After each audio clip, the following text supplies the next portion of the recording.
Boa noite a todos os irmãos, mais uma vez. Irmãos, dessa vez estava preparando para fazer um estudo apologético, falando sobre o neopentecostalismo, mas resolvi mudar o tema, pois nos próximos domingos estarei aqui na Escola Dominical falando de um assunto, então já aproveitei que eu estou estudando sobre ele e a gente vai dar sequência então no estudo do mapa plano divino. Mas dessa vez eu queria fazer algo que eu não fiz nas outras, que é tentar explicar um pouquinho mais a respeito das diferenças de pensamento, a respeito do futuro que é apresentado na Bíblia. Esse início de slide aqui, eu vou começar para explicar esses conceitos e depois a gente vai para o plano divino. A princípio, preparei para fazer um estudo em outra igreja, mas vou estar utilizando aqui, já que é algo que dá trabalho para fazer, não tem por que fazer outro. Então, vou estar aproveitando aqui, certo? Então, vamos lá. Hoje a gente vai falar sobre escatologia, mais uma vez. Vamos começar lá do básico, do início, do zero, para que uma criança, alguém que não tenha entendimento nenhum, possa começar a caminhar na escatologia. Sei que aqui tem pessoas que já são entendidas, pessoas que já conhecem muito bem do tema, mas vamos começar lá do baixo, do início. O que é escatologia? Como a maioria dos termos teológicos, escatologia é a junção de duas palavras gregas. É o básico, muito fácil. A maioria dos termos teológicos são junção de palavras gregas. A martiologia, pneumatologia, angeologia são termos que usam duas junção dessas palavras. Então, escatologia não é diferente. Essa primeira parte da palavra, desse termo, escato, coloquei aqui ela transliterada aqui, né? Escatos, significa último ou final, algo que está mais para o final. E o seu sufixo, a parte final da palavra, logia, significa ciência ou estudo. Então, de forma literal, o que significaria escatologia? De forma literal, estudo das últimas coisas. Então, quando a gente pega a escatologia e aplica na Bíblia, nós estamos falando sobre o quê? Profecias. Profecias. É interessante, se você pesquisar escatologia na internet de forma avulsa, vai aparecer também um outro termo que também é escatologia, mas se referindo ao estágio final do corpo humano, né? Que é os excrementos. Isso tem na medicina. Então, quando você for pesquisar, né, você tem que colocar escatologia bíblica, porque escatologia pode ser usada na medicina também, né? Que está na parte final, né? Porque escatos também significa outra coisa no grego. Mas, enfim, a escatologia, se só é possível por conta das profecias, né, um erro de português aqui muito tranquilo, né? A escatologia ela só é possível por conta das profecias que a Bíblia nos revela.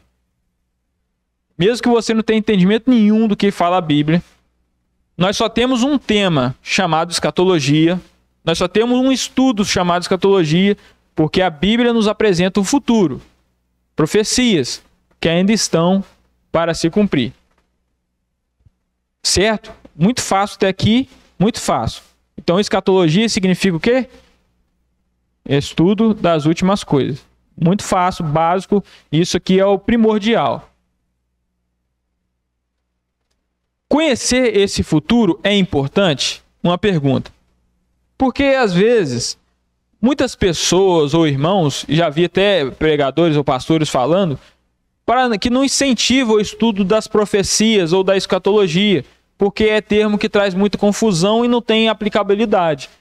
Mas se a gente perguntar na Bíblia qual a importância das profecias, ela vai responder para nós. Olha que passagens interessantes. 2 Pedro, capítulo 1, versículo 19, fala assim: assim temos ainda mais segura a palavra profética. E vocês fazem bem o quê? Em dar atenção. Dar atenção a quê? A palavra profética. As profecias. Pedro falando. como há uma luz que brilha em lugar escuro. Isso é interessante porque é como se nós, por não ter passado por esse futuro, nós meio que estamos no escuro, entre aspas. Então, as profecias, o que Deus revelou do futuro para nós aqui, ela brilha como se fosse uma luz nessa escuridão de incertezas do futuro. É mais ou menos isso que eu entendo dessa passagem, certo? Tem uma facilidade de viver o futuro. Ele tem uma facilidade de almejar o futuro amanhã, no sentido de... né? Então, a Bíblia traz informações sobre o futuro para quê? Para que a gente possa descansar. Você pode descansar que a viagem vai chegar no seu destino. Entendeu? Porque o ser humano, naturalmente, ele tem essa dificuldade de viver o presente. Né? Você vê que hoje é questão de saúde pública. A pessoa não consegue viver o presente. Só ansiosa pelo futuro. Isso, então a Bíblia ela nos fala, não fala tudo nos seus pormenores detalhes, por isso de tantas divergências de pensamento, mas ela nos fala alguma coisa, alguma certeza que nós podemos ter. Como nós sabemos que Cristo irá voltar, nós sabemos que vai haver um período de juízo chamado Grande Tribulação. Isso é claro nas Escrituras. Então a Bíblia ela nos fala de coisas futuras que ainda não aconteceram. Talvez você pense assim, talvez alguém pense dessa forma. Tanta gente que adivinha o futuro, né? Tem as cartomantes, fica adivinhando o futuro, só é evidente, né? Mas só que a Bíblia, as profecias que a Bíblia traz, elas são coisas extraordinárias. Porque, por exemplo, uma vidente, às vezes sempre aparece no virado de ano, uma pessoa adivinhando o que vai acontecer no próximo ano. Ah, fulano de tal vai casar, um famoso vai morrer, um ano não sei o que lá, não sei o que lá. E muitas vezes são coisas muito óbvias. Só que a Bíblia ela trabalha com profecias, na maioria das vezes são coisas que são extraordinariamente estranhas para aquele momento em que foi profetizado. Por exemplo, a Bíblia quando fala que vai sair um governador que vai dominar tudo, ela fala que vai sair de uma cidade mais improvável possível, de uma cidade menor. Fala de coisas estranhas que naturalmente não era para acontecer. Mas as profecias trabalham assim. Elas não são como esses videntes que predizem coisas que já estão na cara. É claro que ano que vem um famoso irá casar, um famoso irá morrer, isso aí são coisas óbvias. Mas agora a Bíblia fala uma coisa específica, da quantidade de dinheiro que Jesus foi vendido, é uma coisa muito extraordinária, é específico demais.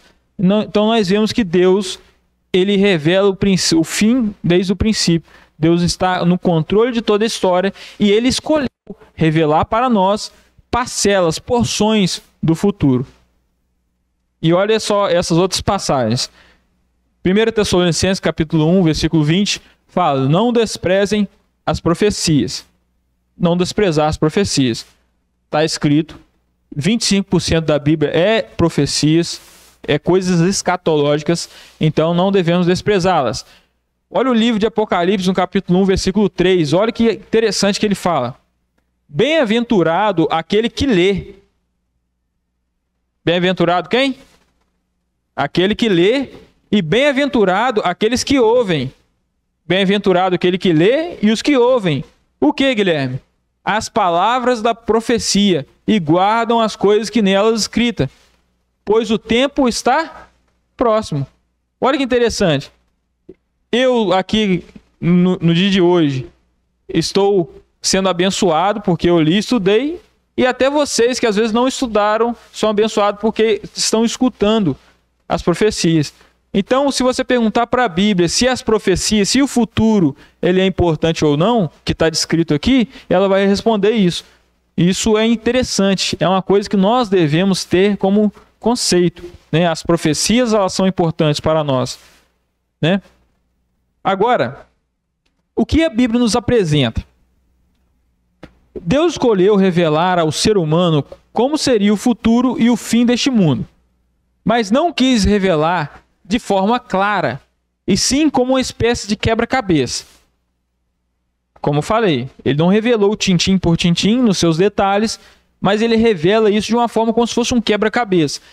E eu até penso assim, eu acho que Deus fez isso, longe de mim querer colocar os motivos de Deus, né, porque ele é soberano, nós somos criatura, ele é criador, mas eu penso assim, eu acho que Deus fez ficar tão difícil assim, para que a pessoa que tentasse entender tivesse que se esforçar por buscando na Bíblia, lendo e comparando, né? Porque realmente é difícil. Muitos irmãos aqui, ou quem já está nos assistindo de casa, já pegou o livro de Apocalipse e ficou assustado com as escritas, porque às vezes não entenderam e passagens que parece que não se encaixa. Mas Deus quis assim.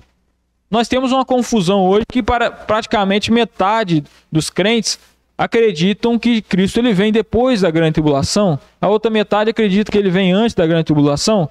Mas por que isso? Porque a Bíblia não deixa clara tintim por tintim. Se Deus quisesse se revelar de forma clara, ele escreveria: ó, a igreja vai ser arrebatada, depois desse arrebatamento vai ter uma grande tribulação, depois vai vir a segunda vinda. Ela não fala isso.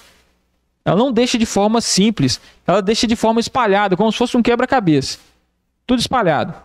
Eventos espalhados, passagens espalhados, diferentes livros, para que aquele que está empenhado e quer buscar esse conhecimento, ele tem que estudar, não tem jeito. Dá para você estudar sobre o Jardim do Éden lendo uma parte da Bíblia só, com facilidade. Dá para você aprender a história de qualquer rei, só lendo alguma parte de Reis ou de Crônicas, mas escatologia não tem jeito. Você tem que estudar mesmo, porque não é fácil. Não é fácil. Mas não é por isso que a gente vai deixar, que a gente vai desprezá-las, certo? Então olha só. Quebra-cabeça que apresenta aqui alguns eventos. Coloquei de forma resumida para vocês. Sabendo que cada quebra-cabeça, esse aqui eu coloquei aqui para representar um evento que ainda vai acontecer, um evento escatológico. O que vocês acham que é esse AR? Arrebatamento, certo? Então o AR eu coloquei como se fosse o arrebatamento. Esse GT seria o quê? Grande tribulação, né? Tá fácil. Esse MI vem o quê? Milênio. Coloquei só os principais eventos em ordem para vocês entenderem. A Bíblia apresenta isso. Ela apresenta um arrebatamento. Ela apresenta uma grande tribulação. Você pode ter certeza. Eu sou dessa linha de pensamento. Não, mas todas concordam que vai ter. Discordam às vezes em quando vai ser, como vai ser, mas concordam que vai haver um arrebatamento, que vai haver uma grande tribulação, que vai haver um reino milenar, né, que é algumas, né? Mas a Bíblia nos apresenta esse reino, né? E depois, JF, o que é? Juízo final, né? Apresenta um juízo em que Jesus irá julgar a todos, né? Especificamente a todos os ímpios, nesse evento escatológico, né? O juízo final. E isso aqui é interessante. Tem alguma passagem bíblica que traz descrita de forma exaustiva sobre todos esses temas? Não tem. Lá o arrebatamento você pode procurar lá em 1 Tessalonicenses 4. Lá a grande tribulação você pode ir lá em Mateus 24. No juízo final você pode ver lá em Apocalipse capítulo 20. Né? E o milênio também se encontra em grandes partes do Antigo Testamento, mas o nome milênio... uma alusão a um reino de 1000 anos só fala em Apocalipse capítulo 20 também, né? E isso é muito interessante. Aí você vai juntando essas pecinhas do quebra-cabeça até formar uma coisa que você entenda, um futuro que a gente entenda, que encaixa na nossa mente.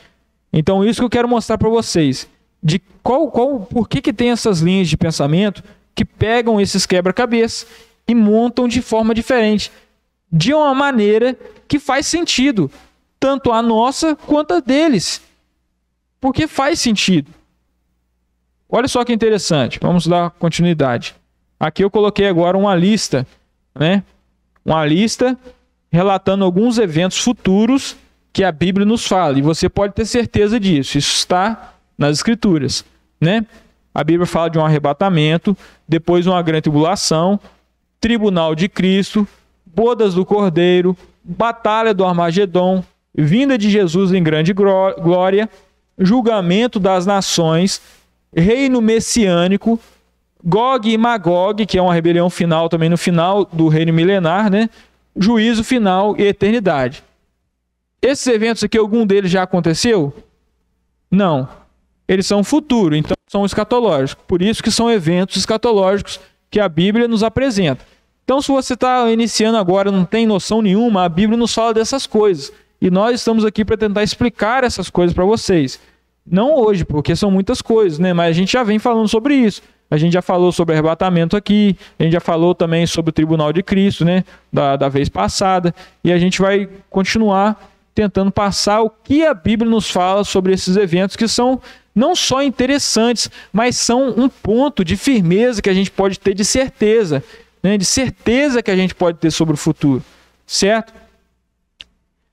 E o mapa plano divino, olha só a importância desse mapa, olha como é que ele pode ser uma ferramenta útil. Olha a utilidade desse mapa. Ele pega todos aqueles eventos que eu demonstrei para vocês e coloca tudo em uma única imagem. O mapa plano divino, ele mostra lá o arrebatamento, ele mostra lá o milênio, o juízo final, a grande tribulação, tudo numa única imagem, ilustrações para facilitar o nosso entendimento e a gente recapitular, a gente lembrar, a gente decorar. Então o mapa, ele não é útil só para saber da história. Não, ele principalmente foi feito com o objetivo escatológico, com o objetivo profético, com o objetivo de ilustrar o futuro que a Bíblia nos relata. Esse é o mapa plano divino, né? Coloquei ele embaixo. Mapa escatológico contendo todos os eventos futuros ilustrados e tudo em uma só imagem, né? Então, o mapa plano divino é uma ferramenta. Se tiver algo ali que não está na Bíblia, nós rasgamos ele, jogamos fora e ficamos com a palavra de Deus. Ele não tem peso para ir por cima da Bíblia. Ele é apenas uma ferramenta em nossas mãos. Uma ferramenta didática, uma ferramenta que a gente pode usar para algum fim, né? Na maioria das vezes, ensino sobre as profecias, certo? Então tá, são todos que conseguem pegar esse mapa, então, de todas as igrejas, conseguem pegar e tirar proveito desse mapa? Não, não são todas. Mas por quê? Por conta das linhas de interpretação que eu vou passar para vocês agora, né? Nem todos consideram o mapa plano divino útil para aprender escatologia, por conta das linhas de interpretação. Mas o que é isso, Guilherme? Como assim? Se o mapa plano divino está baseado na Bíblia, e todas as igrejas crentes que estão baseadas na Bíblia, elas não podem usar o mapa? Mas por quê? Por conta dessas linhas de pensamento. Coisas que um pensa diferente do outro, maneira diferente. Como eu falei, pegaram o quebra-cabeça, juntaram de uma forma que fez sentido para aquela linha de pensamento. E o outro lado também pegou aquele quebra-cabeça com as profecias espalhadas, juntaram também de uma forma que também fez sentido. Isso são as linhas de pensamento, né? E eu vou apresentar o nome para vocês. Vocês já conhecem. Vocês estão aqui, já escutaram. Pode até não saber o que, mas já escutaram. Olha só, né, as linhas de interpretação. Nós temos dois nomes. Deixa eu tomar água aqui que minha garganta está seca.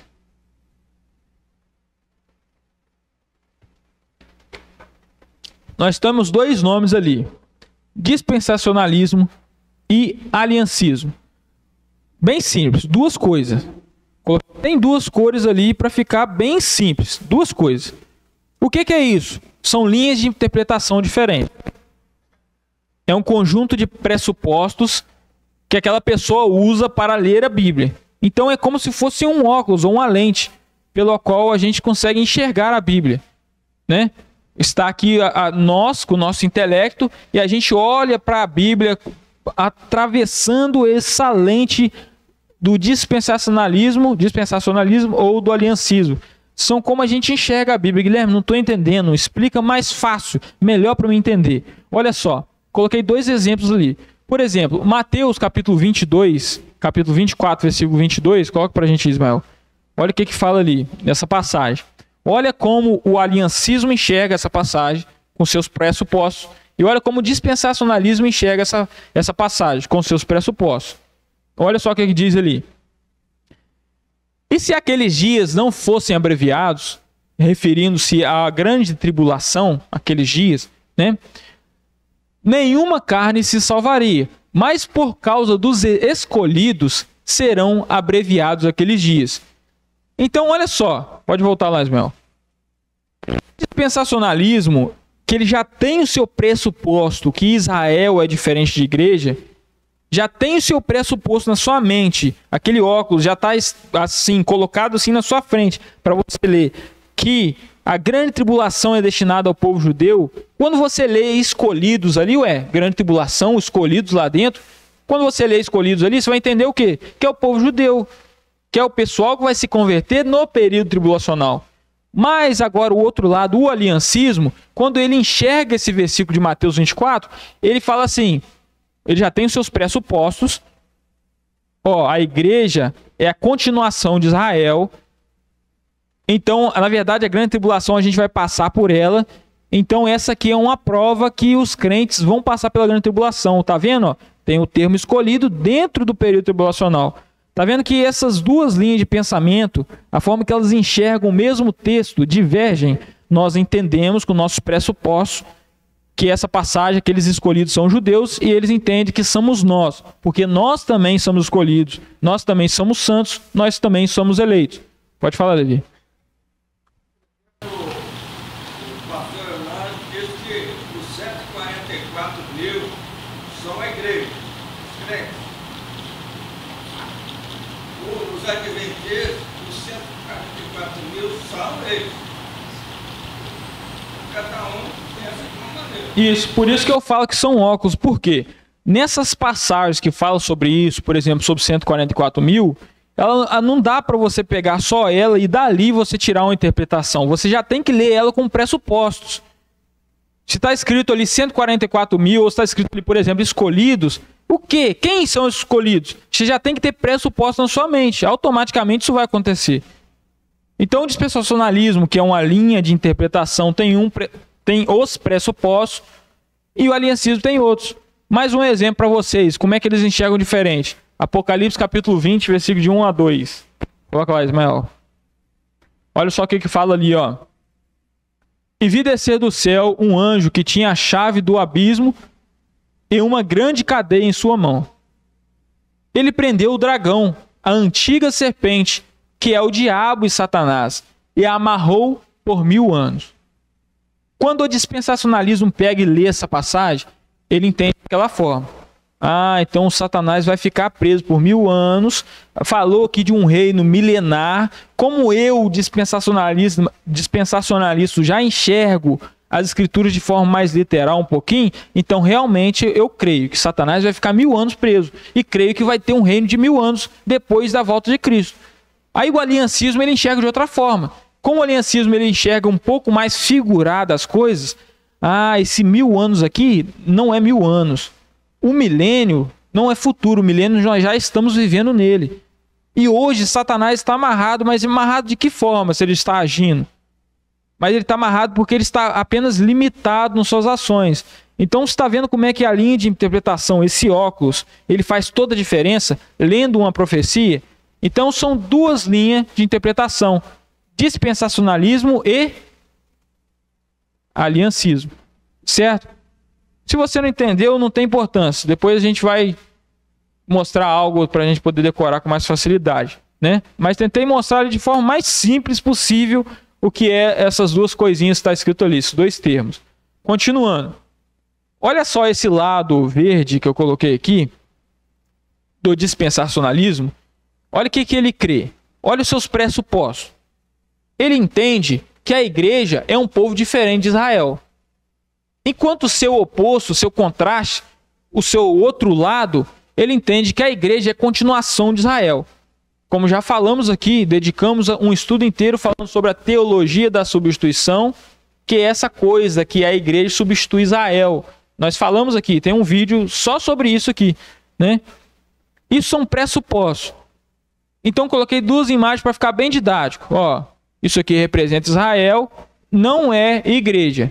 Agora aqui, no lado do aliancismo, Israel, ele é a continuação da igreja. Logo, aquele Israel do Antigo Testamento, o povo étnico de judeu, ele não tem planos futuros escatológicos, ele não se enquadra, porque eles foram substituídos pela igreja. Isso é aliancismo. E nós, como somos dispensacionalistas, nós temos pressupostos que Israel não é igreja. Logo, Israel, como tem profecias no Antigo Testamento para o povo judeu, elas ainda precisam se cumprir. Então, isso, coisas pequenas, que você fala assim, rapaz, não tem diferença para mim. Essas coisas pequenas fazem diferenças grandes lá na ponta, quando a gente fala de futuro. Então, isso aqui eu estou explicando, irmãos, porque isso aqui é a base da escatologia. É a base da escatologia. Você entender que tem linhas de pensamentos diferentes. Até porque na hora que você for estudar, você vê um autor falando uma coisa, o outro falando outra. Mas quando você entende a base, que existe essa diferença, você vai falar assim, ó, esse autor aqui, ele é aliancista. Ele é de uma linha de interpretação aliancista. Não, esse outro autor aqui, ele é de uma linha dispensacionalista. Você entende isso pelo conteúdo que está sendo apresentado por aquele autor do livro ou um vídeo na internet, né? Então isso aqui é a base, precisa ser entendido, né? O dispensacionalismo, como eu disse, ele tem uma interpretação um pouco mais literal, uma interpretação literal sempre que possível. Você lê o texto, deu para entender daquela forma que está escrito? Então é literal. Mas agora, é claro, o dispensacionalismo não afirma que toda a Bíblia é literal. Quando fala que Jesus é a porta, nós entendemos que Jesus não é a porta. Por quê? Está escrito lá, eu sou o caminho. Ué, não tem como a gente entender isso como literal. Jesus é uma pessoa, ele não é um caminho. Certo? Então, o que a gente faz? Então, agora a gente aceita o sentido figurado. Então, Jesus, quando fala que é o caminho, é no sentido figurado. Esse é o dispensacionalismo, né? Ele tem uma interpretação literal constante. Agora, o aliancismo, o outro lado, ele tem uma interpretação um pouco mais figurada, com mais frequência. Por isso que às vezes... Por que, Guilherme? Porque às vezes, lá aquelas profecias que era para Israel, lá no Antigo Testamento, eles pegam aquilo e alegorizam para hoje. Porque se estava escrito no Antigo Testamento, Isaías 2, que enxadão se transformaria em lança, que equipamentos que eram para destruição um dia vão se transformar em equipamentos para o cultivo, eles não conseguem entender aquilo de forma literal, como nós. Entendem de forma alegorizada e aplicam nos dias de hoje. Certo? Então isso aqui são diferenças, como eu disse. Tem um estudo falando sobre a teologia da substituição. Quem quiser ver, tá aí, né? Na playlist, né? Que a gente já fez estudo sobre isso aqui, né? Então vocês estão conseguindo entender, irmãos?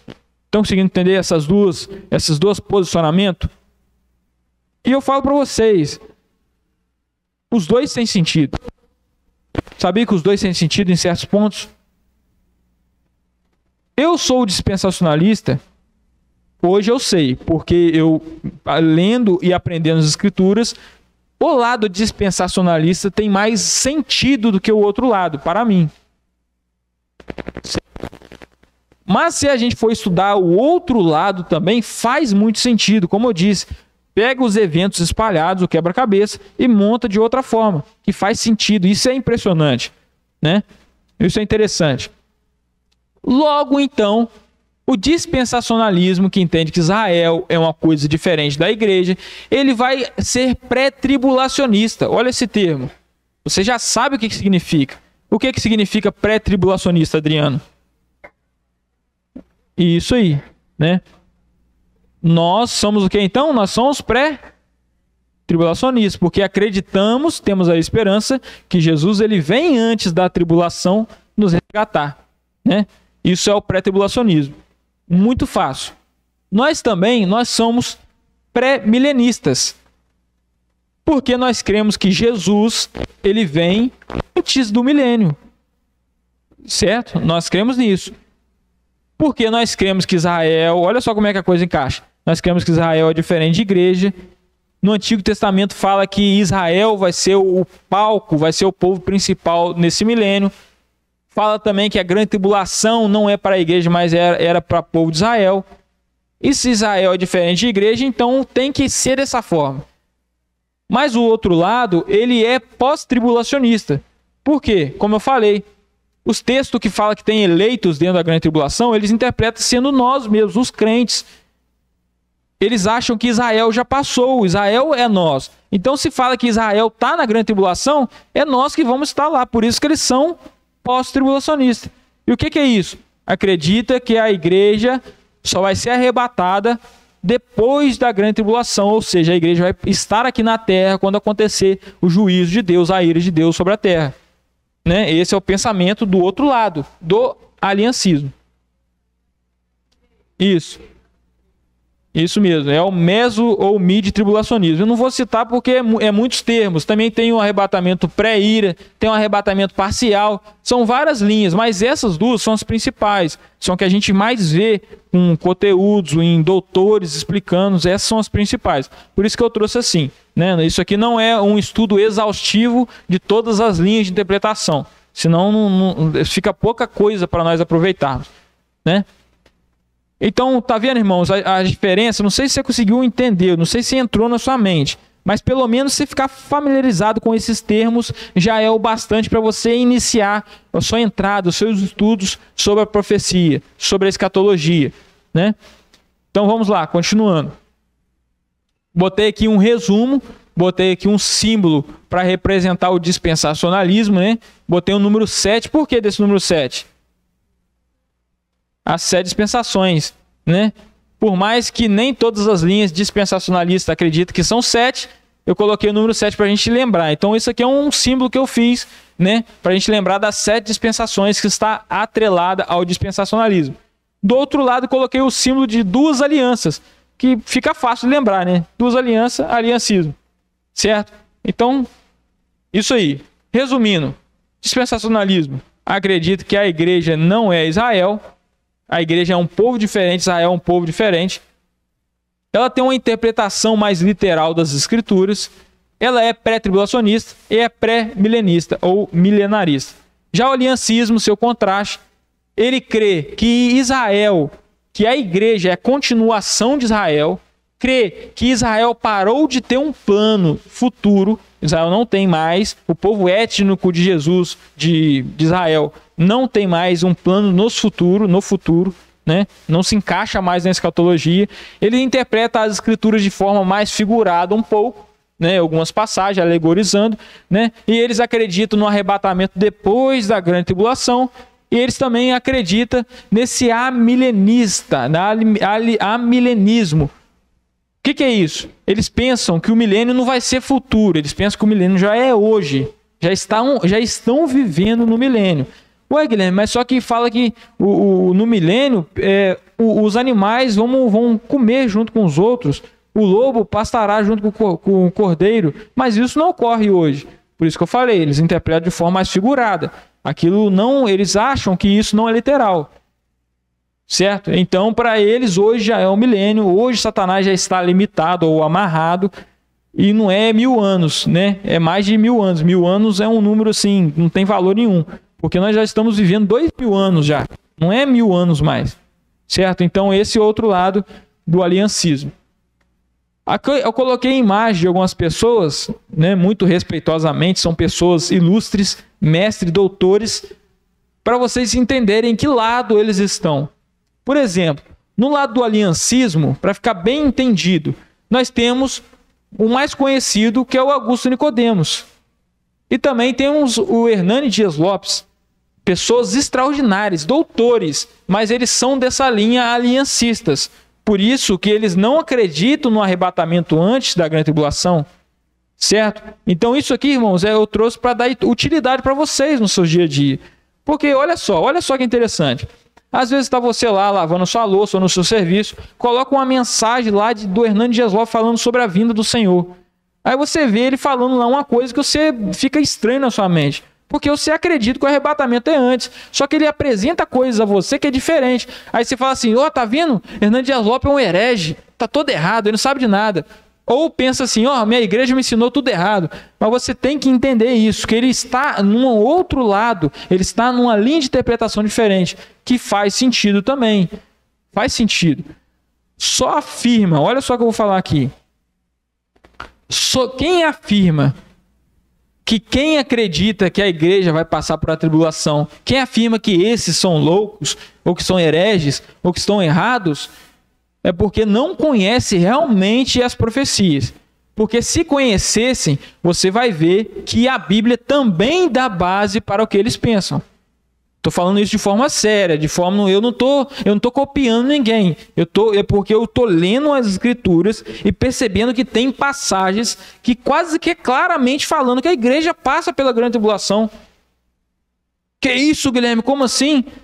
Estou falando para pessoas que estudam. É claro, se você nunca pegou para estudar a escatologia e as passagens, é claro que você vai falar assim, não, Guilherme, você está falando é uma besteira. Mas tem passagem sim que é complicada. Ah, Guilherme, mas por que então você continua acreditando que o arrebatamento é antes? Como eu disse, faz mais sentido, tem mais lógica, dá mais segmento. Parece que é dessa forma que Deus quis. Mas de uma coisa eu sei e tenho certeza. Cristo vai voltar. E eu vou estar com Ele eternamente. Sendo antes ou depois, posso até não ter certeza. Mas eu sei que eu vou estar com Ele. E essa é a nossa certeza que nós devemos ter. E é essa que é a certeza que Deus quis que nós tivermos. Porque se Ele quisesse mostrar para nós que se a igreja passa ou não pela grande tribulação, Ele tinha escrito lá palavra por palavra. É só Ele escrever num pedacinho pequeno. A igreja não passa pela tribulação, mas Ele não quis escrever isso. Então isso é magnífico. É magnífico a gente estudar, aprofundar e conhecer, saber respeitar os lados que não são o mesmo pensamento que o nosso. Certo? Então do lado de lá a gente tem Augusto Nicodemos, Hernando Dias Lopes, nós temos também o pastor Júnior, que é um pouco menos conhecido, e também temos o Rodrigo Silva. Eles partilham desse pensamento que a igreja é substituição a Israel, que aqui Israel não tem planos mais para o futuro e não se encaixa mais na escatologia. Do outro lado, nós temos pessoas também, isso aqui também, irmãos, eu estou mostrando mais para aquele que quer estudar, que quer buscar mais, às vezes está vendo vídeos ou autores, está aqui, são autores, são escritores de livros, né? Se você quer conhecer um pouco mais sobre o pós-tribulacionismo, pega um livro de algum desses. Se você quer conhecer um pouco mais da nossa linha, o arrebatamento antes da grande tribulação, pega um livro de algum desses, ou veja um vídeo de algum desses. Isso aqui é para vocês, né? Na parte de cá, eu acho que vocês não conhecem tanto, né? Só mais quem estuda. Nós temos o Marcos Granconato, né? Que ele é um calvinista, que ele é dispensacionalista, ele compartilha da mesma esperança do que a nossa. Nós temos também Gabriel Porto, uma pessoa, gente boa, né? Até às vezes converso com ele no WhatsApp, né? Tem um livro dele que é muito bom também, é um manual prático de escatologia, tem um livro que é fenomenal, tem visões muito interessantes, né, sobre o livro de Apocalipse. Tem o pastor Ciro Sanches Ciborge, temos também o Elias Soares. Esses dois aqui são, acho que da Assembleia de Deus. Esse aqui é de uma igreja batista, né? E esse aqui, eu acho que ele é de uma igreja que eu não tenho muito conhecimento. Esses outros aqui são da igreja presbiteriana, né? O Hernando Dias Lopes e o Augusto Nicodemos. O Rodrigo Silva é adventista e o Paulo Júnior, não sei também de que igreja que ele é. Certo, irmão? Isso aqui então é para vocês ficar mais atinado na coisa. Vai escutar algo sobre escatologia, sobre a nossa esperança, sobre o arrebatamento, saiba que tem essa diferença, saiba disso. Guilherme, não gravei os termos, mas sabe que tem uma diferença. Certo? Então vamos dar continuidade. Então vamos lá, vamos fazer um plano geral só, irmãos. Deixa eu ver as horas aqui, né?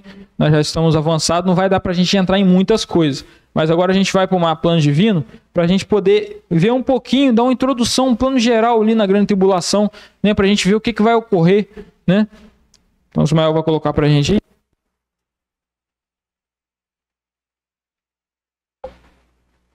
Irmãos, até aqui ficou alguma dúvida? Alguém tem alguma dúvida? Pode falar, porque a gente está aqui para isso. Se eu não souber responder, eu vou para casa, da próxima vez vou estudar para poder conseguir responder. Ninguém tem alguma dúvida sobre esse assunto? Zero dúvidas. Então tá, muito bem, vamos continuar então. Mapa plano divino aqui, você já conhece muito bem, não vou fazer a introdução nem apresentá-lo, porque também já falei umas 20, 50 vezes aqui sobre o mapa, né? Então vamos lá. Aqui no meio do mapa, aqui, ó, tá vendo? Debaixo da estátua aqui de Nabucodonosor, nós encontramos a dispensação da graça. Depois aqui a gente vai encontrar o período da grande tribulação. Olha só aqui, acompanha comigo. Ó, nós temos aqui a chamada dispensação da graça, que é onde nós estamos vivendo hoje. Aqui no finalzinho tem aqui o arrebatamento, tá vendo? As setas apontando para o arrebatamento, né? Nós acreditamos dessa forma, certo? Depois desse arrebatamento vai se iniciar um período terrível. Um período de angústia. e de uma tribulação que jamais houve e nunca mais haverá igual. Momento esse que vai ser muito pior do que tsunamis que tem acontecido por aí, vai ser muito pior do que terremotos que tem acontecido por aí, vai ser pior do que esse calor de Itaperuna, muito pior, né? É um período que realmente não teve outro pior do que esse. Mas, Guilherme, isso aí você está tirando da sua cabeça ou está escrito na Bíblia? Está escrito. Olha o que diz lá em Mateus, capítulo 24, versículo 21. Coloca para a gente, Ismael. Vê se eu acertei o versículo. É isso mesmo. Mateus, capítulo 24, versículo 21. Olha só o que Jesus fala. E é daí que vem o nome grande tribulação. Olha o que ele fala, ó. Porque haverá então grande aflição, como nunca houve desde o princípio do mundo. E aí você já começa a imaginar. Rapaz, mas o mundo teve tanta coisa ruim. Teve uma segunda guerra aí que matou muita gente. Pessoas morrendo em câmara de gás. Coisa terrível acontecendo. Pessoas sendo torturadas. No princípio da igreja, pessoas sendo queimadas vivas. Sendo jogadas no Coliseu para ser devorado. Sendo cortadas vivas no meio. Coisas tão terríveis já aconteceram. É sério que vai ter no período pior do que esse? Já teve o dilúvio. Pessoas morrendo afogadas. Criança, velho, adulto, idoso. Uma destruição total. Vai ter tempo pior do que esse, Guilherme? Vai ter tempo pior do que esse. É que a Bíblia nos fala. É que o Jesus nos fala. Porque haverá então grande aflição ou grande tribulação, como nunca houve desde o princípio do mundo até agora. Nem tampouco haverá jamais, nem depois dessa grande tribulação não vai ter mais tempo igual a ele, semelhante. Então é um tempo que é terrível. É um tempo terrível. Tem passagens que falam, ai, dores. Passagens falando que por que os homens estão andando agachados com a mão no ventre, para que se os homens não estão, como se estivessem sentindo dor de parto. Porque os homens estão com a boca aberta, trêmulos, desmaiando. Porque os homens estão enfiando em cavernas, pedindo que os montes caiam sobre eles. Porque estão procurando a morte. Porque vai acontecer que a ira de Deus vai cair sobre esse mundo.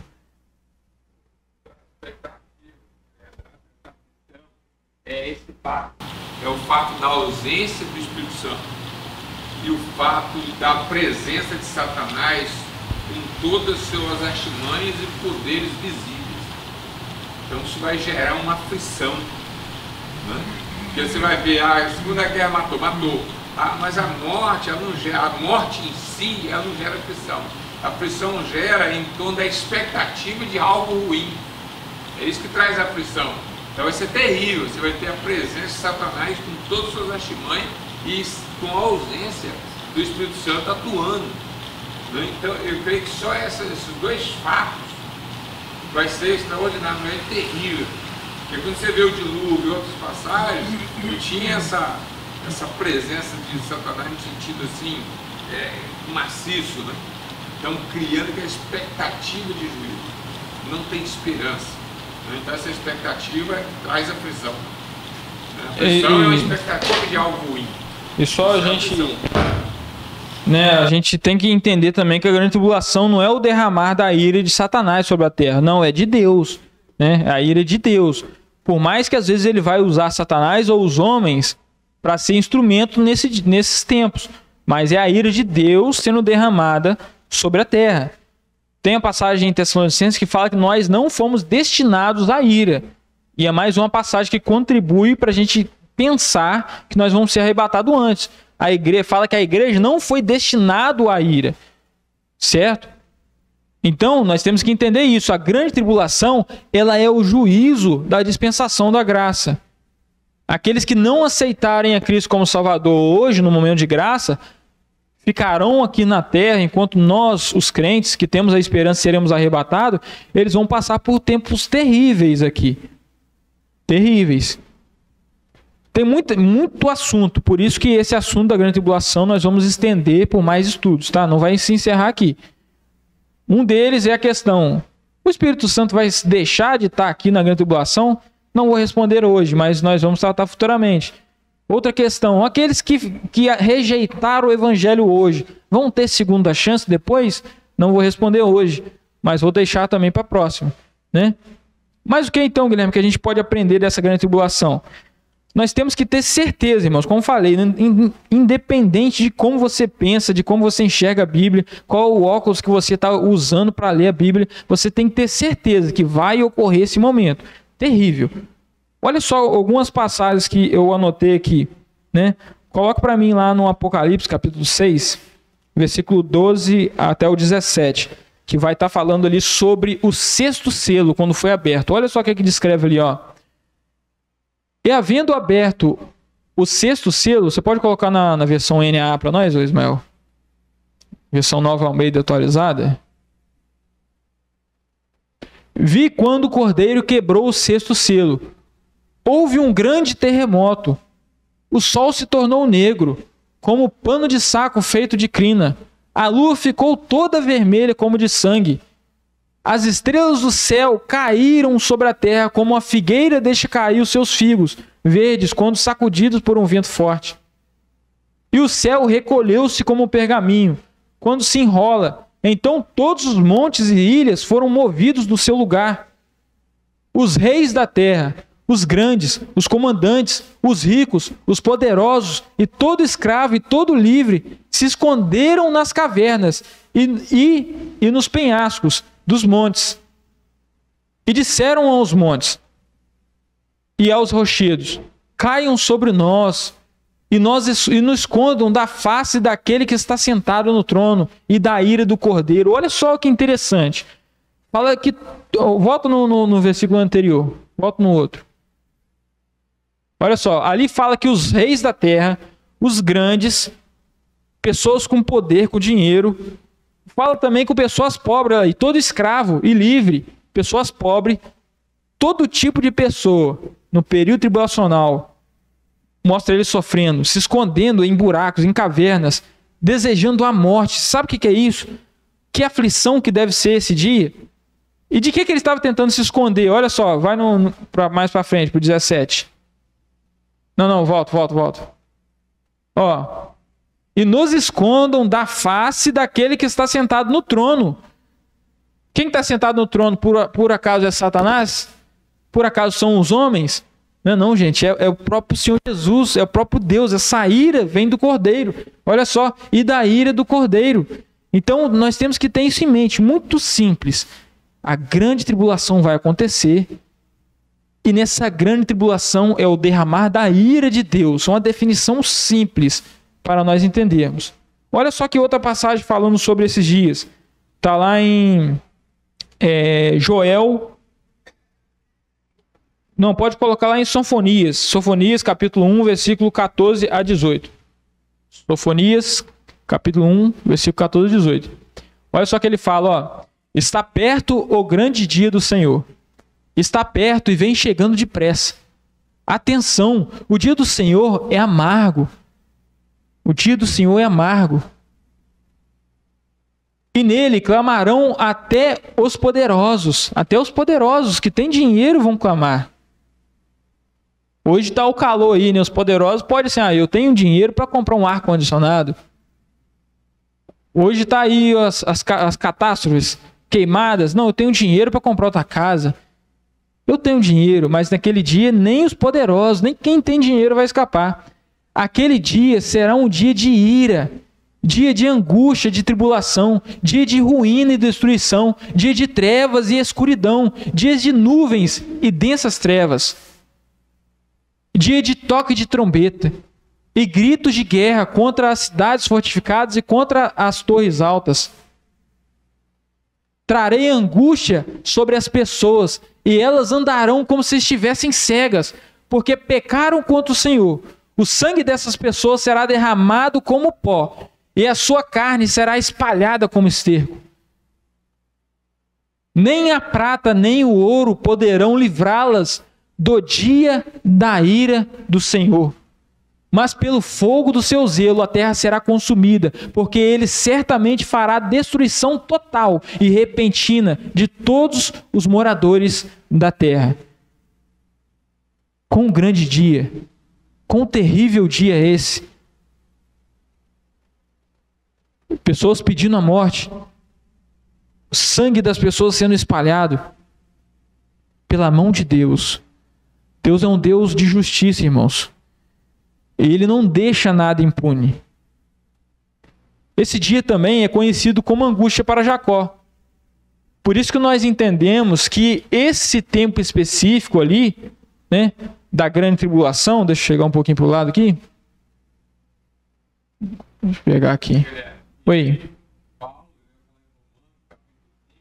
Aí que entra a questão, Deus entra para cair. O sangue de Cristo não é para a gente realizar os nossos desejos. A salvação em Cristo que nós temos não é para realizar nossas vontades aqui nesse mundo. É para aplacar a ira de Deus. Para que serviu aquele sangue do Cordeiro lá no Egito? Para o povo sair do Egito? Não. Para aplacar a ira de Deus na mortandade primogênita. Entendeu? Para que serviu o sangue de Cristo na cruz? Para aplacar a ira de Deus, como está escrito lá em Romanos. Logo, muito mais agora, sendo justificado pelo seu sangue, seremos por ele salvos da ira. Então, as pessoas, às vezes, as pessoas acham que Cristo morreu na cruz para nos dar uma vida boa, para nos dar, realizar os nossos desejos e sonhos nesse mundo. Não é para isso. O sangue de Deus na cruz é para nos dar salvação, aplacar a ira de Deus. Não é? Ele tem uma expressão que diz: com a mão, Jesus segura a ira de Deus, e com a outra, ele levanta o pecador. Ele está na brecha, entrou nessa brecha. Nós temos esperança nisso, né, irmãos? A nossa esperança é que não vamos estar aqui nessa ilha, nós vamos estar nos ares, no céu, descansando com o nosso Pai, participando das bodas do Cordeiro, enquanto o mundo vai estar esse fogo aqui, vai estar todas essas coisas acontecendo. E por que a gente fala que a grande tribulação é destinada ao povo de Israel? Eu vou mostrar uma passaginha só. Jeremias capítulo 30, versículo de número 7. Pode colocar, eu acho que no 5, a partir do 5, para a gente poder ler. Assim diz o Senhor: ouvimos um grito de terror, um grito de medo e não de paz. Perguntem e veja se um homem pode dar à luz a uma criança. Por que estão? Vejo todos esses homens com as mãos na cintura, como se fosse uma mulher que está dando à luz. Fala da angústia, né, de homens sentindo aflição mesmo, né? Por que se tornaram pálidos todos os seus rostos? Tem uma passagem que fala de pessoas desmaiando de terror, né, desse dia. Ah, que grande é aquele dia, e não há outro semelhante. O que Mateus 24 falou? Nunca houve igual e nunca irá acontecer outro igual, né? Então aqui ele está se referindo à grande tribulação mesmo. Aquele dia é grande e não há outro semelhante. É tempo de angústia para Jacó, Israel. Por isso que a gente fala, não é só por causa disso, tem muitas outras passagens, tá, irmãos? Mas uma delas, nós falamos que a grande tribulação é meio que para refinar o povo de Israel, porque é nesse tempo em que Israel será restaurado, em que Israel será salvo. Quando já tiver terminado o tempo dos gentios, fala lá em Romanos capítulo 11, versículo 26, fala até que a plenitude dos gentios haja entrado. Aí virá de Sião o libertador e desviará de Jacó as iniquidades. Então, fala de um tempo de restauração para Israel também. Então, a grande tribulação, por mais que ela o derramar da ira de Deus sobre a terra, sobre os homens, sobre os ímpios, sobre Israel será salvo desse dia. Porque olha a continuação. Vê se é na continuação que fala disso. Aqui, ó. Naquele dia, diz o Senhor dos Exércitos: eu quebrarei o jugo que está sobre o pescoço de vocês, né, vocês, os judeus, e despedaçarei as correias, e nunca mais estrangeiros irão escravizar esse povo. Eu não vou entrar, mas nessa passagem mesmo, a gente encontra o motivo de por que Israel vai passar pela grande tribulação, e nós também vamos ver a libertação que vem para Israel, que em várias passagens faz alusão a isso, que vai ver um dia futuro em que Israel vai ter um remanescente que será salvo. Certo? Isso aí é muito claro nas Escrituras, né? Texto, ele vai enxergar a igreja aqui.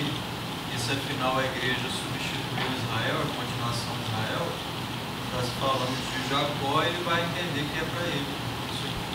E é muito interessante isso também, Lucas, porque tem aliancistas, os que estão do lado de lá, que pensam diferente, mas eles também são inteligentes e sábios. Por exemplo, Augusto Nicodemos, por mais que ele seja aliancista, por mais que ele já falou em vídeos que Israel não tem meio que espaço mais no trono de Deus futuro, por eles lerem Romanos capítulo 11, eles entendem, até o Nicodemos mesmo falando, né? Então, ele falando que acredita que no final de tudo vai ter uma grande quantidade de judeus que vão se converter. Até ele, que nem entende que Israel ainda tem, Israel étnico, tem espaço na escatologia, ele acredita nisso. Então nós vemos de pessoas também que pensam, porque está lá, não tem como. Romanos 11 fala claramente, fala que o Israel ele caiu não para que ficasse caído, fala que ele deu espaço, abriu espaço para nós gentios serem salvos, e falam que tem até um momento, até quando serão endurecidos?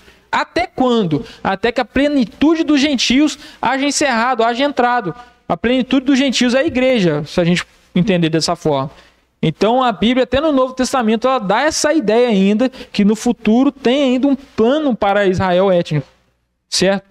Volta lá no período da grande tribulação. Então, irmãos, para encaminharmos já para o final, nós vemos aqui no mapa, aqui, no início aqui, nós vemos como se inicia essa grande tribulação. Acontece o arrebatamento, essa listra vermelha aqui, que outrora, neste tempo, estava meio que morto, ela vai subir de novo, porque Deus vai voltar a tratar novamente com o seu povo Israel, porque a plenitude dos gentios ali, como se fosse que já encerrou, né? A igreja já foi retirada, né? E nós temos aqui um acordo firmado, um acordo de paz, né? Que é firmada pelo anticristo, aí que vai dar o início da grande tribulação. A grande tribulação, a gente fala assim, a grande tribulação vai acontecer quando acontecer o arrebatamento, depois vem a grande tribulação. Mas, na verdade, biblicamente, a grande tribulação, ela se inicia com um acordo de paz, que está escrito lá em Daniel, capítulo 9, versículo 27. Um acordo de paz firmado pelo anticristo, que durará uma semana, ou seja, 7 anos. A grande tribulação se inicia aí. Então, pode ser que hoje aconteça o arrebatamento, subimos.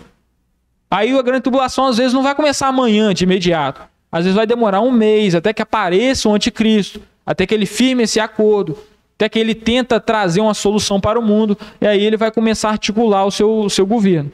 Entendeu? Então, se alguém perguntar para você quando exatamente começa essa grande tribulação, você fala assim, quando for assinado o acordo de paz pelo anticristo. Pode responder sem erro. E pode falar e citar aquela referência ali, ó, de Daniel, capítulo 9, versículo de número 27. Aqui, ó. É o início da grande tribulação. Depois nós vamos ter a abertura dos selos, né? O primeiro selo, ele é o cavalo branco, que representa também o anticristo, né? O segundo selo é o cavalo vermelho, representando guerra, né? O terceiro selo, o cavalo preto, a fome. O quarto, a morte, o Hades a seguindo. E esses selos, é interessante que eles batem lá com Mateus 24, quando fala, vocês vão escutar guerras e rumores de guerras. Ele bate. Se você for fazer uma comparação, ele bate uma coisa com a outra, né? Em Mateus 24. Né? Por isso que a gente fala que o arrebatamento não tem sinal. Ele vai ser repentino. Vai ser repentino. Quando disser a paz e segurança, então vai vir repentina destruição. Aí Jesus fala, como foi nos dias de Noé. Eles não entenderam que o juízo estava vindo até que começaram a chover e encheu de água as coisas. Como foi nos dias de Ló. Não perceberam até que Ló saiu da cidade e começou a vir. Então esse mundo, irmão, eles não vão perceber. O ano passado foi o ano mais quente que já teve na história, né? Uma informação que peguei na internet. Se estiver errado também. Mas nós sabemos que parece que as coisas estão se intensificando. Num livro desse que eu estudo, fala que os terremotos, mais de 10 vezes mais, têm acontecido com mais frequência e mais intensidade. Catástrofes, as queimadas têm acontecido mais. O mundo parece que está ficando de ponta cabeça, mas as pessoas ficam tranquilas, casando, dando-se em casamento, vendendo, e assim será até vir o arrebatamento. É isso que a Bíblia nos fala, né? Em Tessalonicenses, capítulo 5, né? Quando lhes disserem a paz e segurança, então vai vir repentina destruição, né? Então são muitas coisas, irmãos. É interessante, vamos encerrar o estudo de hoje por aqui, mas vamos dar continuidade então no estudo da grande tribulação, né? Acho que foi uma boa introdução, já deu para a gente entender algumas coisinhas que precisavam ser entendidas por nós, tá certo? Que os irmãos, que Deus abençoe todos os irmãos. Amém.